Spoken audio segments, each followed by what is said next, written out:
Hello বন্ধুসকল, মই আশা কৰোঁ আপোনাক সকলোৱে ভালে আছে। আজি নতুন আৰু এটা ভিডিঅ' লৈছোঁ। ভিডিঅ'টো হ'ল নতুনকৈ যিসকলে ৰেচন কাৰ্ড লাভ কৰিছে বা পাইছে ইহঁতৰ কাৰণে এটা ভাল খবৰ। ভাল খবৰটো হ'ল যিসকলে নতুনকৈ ৰেচন কাৰ্ড লাভ কৰিছে ইহঁতে অৰুণোদয় আঁচনি লাভ কৰিব। আৰু এই আঁচনি কোনসকল মহিলাই লাভ কৰিব, কিমান টকা পাব আৰু এই আঁচনি আবেদন কৰাৰ কাৰণে কি নথি লাগিব আৰু কেতিয়াৰ পৰা আবেদন কৰিব পাৰিব, সম্পূৰ্ণ কিন্তু এইটো ভিডিঅ'ত ষ্টেপ বাই ষ্টেপ দেখুৱাম। ভিডিঅ'টো সম্পূৰ্ণ শেষলৈকে চাই থাকিব। হেল্ল' ভিউয়াৰ্স, আৰু এটাই ৰিকুৱেষ্ট, যদি কোনোবা মোৰ চেনেলত নতুন ভিজিট কৰিছে চেনেলটো ছাবস্ক্ৰাইব কৰিব আৰু কাষত থকা বেল আইকনটো অল কৰি দিব। সময় নষ্ট নকৰি বলক ভিডিঅ'টো আৰম্ভ কৰোঁ।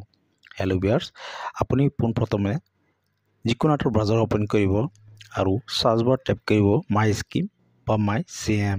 আপুনি চাৰ্চ কৰি দিয়াৰ লগে লগে আপুনি myscheme.gov.in অফিচিয়েল চাইটত আপুনি আহি যাব। আহি যোৱাৰ পিছত এনেকৈ আপুনি ইণ্টাৰফেচ আপুনি চাব পাৰিব মাই CM। আপুনি অলপ স্ক্ৰল ডাউন কৰিব, ইয়াত চাওক ফাইণ্ড CM ফৰ ইউ। ইয়াত আপুনি চাব পাৰিব প্ৰথমতে টোটেল আপোনাৰ স্কিম, আৰু ইয়াত চাওক চেন্ট্ৰেল স্কিম, আৰু ইয়াত আপোনাৰ ষ্টেট স্কিম। আপুনি এই আঁচনি চোৱাৰ কাৰণে আপুনি ইয়াত চাওক ষ্টেট স্কিম বুলি আছে, আপুনি ইয়াতে ক্লিক কৰি দিব আৰু অলপ ৱেইট কৰিব। এনেকৈ আপোনাৰ ডেছবৰ্ডটো আপুনি চাব পাৰিব। আপুনি প্ৰথমতে ইয়াত আপুনি চাৰ্চ বাৰত আপুনি ফাইণ্ড কৰি দিব অৰুণোদয়। আপুনি ইয়াত চাৰ্চ কৰিব,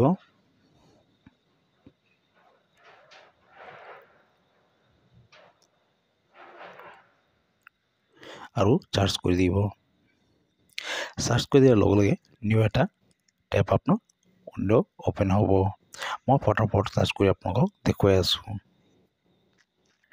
হেল্ল' ভিউয়াৰ্স, আপুনি চাৰ্চ কৰি দিয়াৰ লগে লগে এনেকৈ ডেছবৰ্ডটো আপুনি চাব পাৰিব। ইয়াত সম্পূৰ্ণ ষ্টেটৰ নাম ওলাই পৰিব।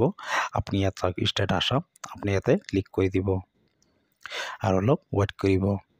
হেল্ল' ভিউয়াৰ্স, এনেকৈ কিন্তু ডেছবৰ্ডটো আপুনি চাব পাৰিব। ইয়াত আপুনি এইটো চাৰ্চ বাৰত আপুনি টাইপ কৰি দিব অৰুণোদয়।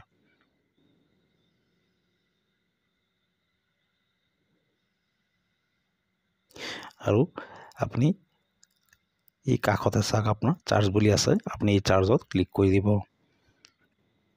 আৰু অলপ ৱেইট কৰিব। পেজটো আপোনাৰ এনেকৈ লোডিং ল'ব। হেল্ল' ভিউয়াৰ্স, এনেকৈ কিন্তু আপুনি ডেছবৰ্ডটো চাব পাৰিব। আপুনি অলপ স্ক্ৰল ডাউন কৰিব, ইয়াত চাওক মোৰ ডিটেইলছ বুলি আছে, আপুনি ইয়াতে ক্লিক কৰি দিব। হেল্ল' ভিউয়াৰ্স, এনেকৈ ডেছবৰ্ডটো আপুনি চাব পাৰিব। ইয়াত চাওক আসাম অৰুণোদয় CM, আপুনি সম্পূৰ্ণ CMৰ ডিটেইলছখিনি আপুনি এনেকৈ চাব পাৰিব। আপুনি এবাৰ ভালকৈ ৰিড কৰি ল'ব কেতিয়া আপোনাৰ আৰম্ভ হৈছে আৰু কেতিয়া আৰু কিমান টকা আপোনাৰ এই অৰুণোদয় আঁচনিৰ হিতাধিকাৰীসকলে লাভ কৰি আছে। আপুনি এই আঁচনিৰ বেনিফিটটো চোৱাৰ কাৰণে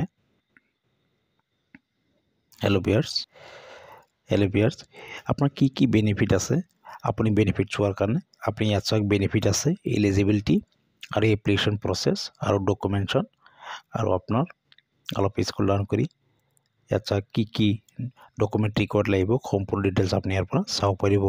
প্ৰথমতে আপুনি বেনিফিটত ক্লিক কৰিব। ক্লিক কৰাৰ পিছত আপুনি ট্ৰান্সলেটটো অসমীয়াত কৰি ল'ব। হেল্ল' ভিউয়াৰ্স, তেতিয়া অলপ আপুনি ভালদৰে আপুনি বুজি পাব।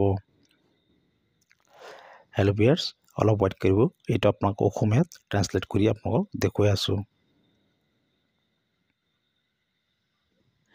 হেল্ল' ভিউয়াৰ্স, ইয়াত চাওক লাভালাভসমূহ অসম চৰকাৰৰ তৰফৰ পৰা সমাজৰ কম আয়ৰ গোটৰ অন্তৰ্গত যিসকল মহিলাই তেওঁলোকক আৰ্থিক সহায় কৰিবলৈ এই আঁচনিখন চলাব বিচাৰিছে। ইয়াত চাওক অৰুণোদয় আঁচনিখনক অৰুণোদয় আঁচনি বুলি কোৱা হয়। আৰু এইখিনি আপুনি এবাৰ ভালকৈ ৰিড কৰিব, কেতিয়াৰ পৰা আপোনাৰ এই আঁচনিৰ লাভালাভসমূহ আৰু কিমান লাভ আপোনাৰ যোগ্যতা ব্যক্তিয়ে পায়, সম্পূৰ্ণ ডিটেইলছ আপুনি এনেকৈ চাব পাৰিব। এই আঁচনি কোনসকল যোগ্যতা ব্যক্তি হয়, আপুনি ইয়াত চাওক যোগ্যতা বুলি আছে, আপুনি ইয়াতে ক্লিক কৰিলে কিন্তু আপুনি এলিজিবিলিটি আপুনি গম পাই যাব। ইয়াত চাওক বাৰ্ষিক আয় 2 লাখতকৈ কম হোৱা ব্যক্তিয়ে এই আঁচনি আপোনাৰ লাভ কৰিব। আৰু এই আঁচনি পাবলৈ হ'লে আপোনাৰ মহিলা হ'ব লাগিব, এইটো আপোনাৰ পুৰুষে নাপায়। আৰু এইটো গাঁওবুঢ়াই কুটছা হাউচত বসবাস কৰা পৰিয়ালৰ মহিলাই লাভ কৰিব আৰু আপোনাৰ বয়স আপোনাৰ 35 বছৰৰ অধিক বয়স আদিৰ বাবে অগ্ৰাধিকাৰ দিয়া হৈছে আৰু ইয়াত গাঁৱত সৰ্বাধিক কৰা 15 বিঘা মাটি থকা পৰিয়ালটো এই আঁচনিৰ বাবে যোগ্য আৰু অলপ স্ক্ৰল ডাউন কৰিব ইয়াত চাওক আবেদনৰ প্ৰক্ৰিয়া ইয়াত আপুনি ক্লিক কৰিলে কেনেকৈ আবেদন কৰিব সম্পূৰ্ণ কিন্তু এইটো আপুনি এনেকৈ চাব পাৰিব এইটো আপোনাৰ অফলাইন যোগে আপুনি আবেদন কৰিব পাৰিব এই আঁচনিৰ বাবে আবেদন কৰাৰ একমাত্ৰ উপায় হ'ল আবেদন পত্ৰৰ জৰিয়তে আঁচনিৰ সুবিধা ল'বলৈ পৰিয়াল নিজৰ ঘৰৰ পৰা এগৰাকী মহিলাক মনোনীত কৰিব লাগিব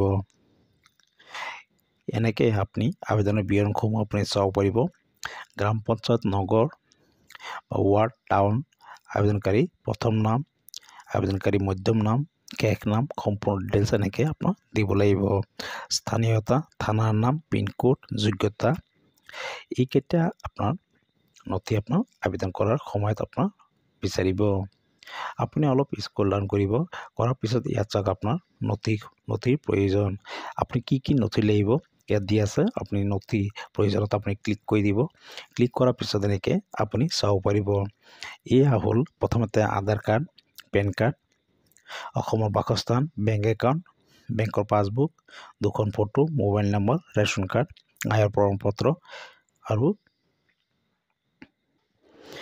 ইয়াত চাওক ভোটাৰ আইডি কাৰ্ড আৰু বয়সৰ প্ৰমাণপত্ৰ এইকেইটা নথি আপোনাৰ ৰেডি কৰিব লাগিব যেতিয়া আপোনাৰ আবেদন প্ৰক্ৰিয়া আৰম্ভ হৈ যাব আপুনি এইকেইটা নথি দি পেলাই আপোনালোকৰ পঞ্চায়তৰ জৰিয়তে বা আপোনালোকৰ ৱাৰ্ড মেম্বাৰৰ জৰিয়তে হওক বা আপোনাৰ ব্লকৰ আণ্ডাৰতে হওক আপুনি অৰুণোদয় আঁচনিখন আপুনি আবেদন কৰিব পাৰিব আৰু এইকেইটা নথি আপোনাৰ তাত থাকিব লাগিব মই আশা কৰোঁ ভিডিঅ'টো আপুনি বুজিব পাৰিছে যদি ভিডিঅ'টো ভাল লাগিছে এটা লাইক কৰিব আৰু যদি কিবা সুধিব আছে কমেণ্ট কৰিব পাৰে ধন্যবাদ